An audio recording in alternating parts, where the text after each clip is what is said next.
আওয়ামী লীগও যে পথে হেঁটেছেন, আজকে জামাতও কিন্তু সে একই পথের নাবিক।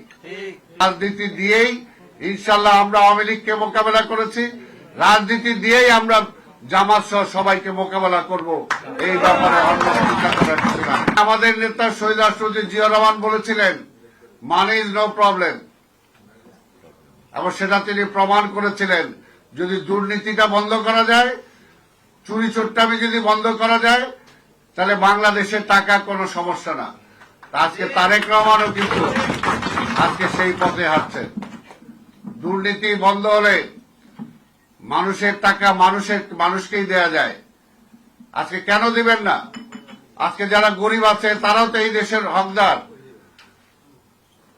তারাও তো এই দেশের মানুষ, তাদেরও তো বেঁচে থাকার অধিকার আছে।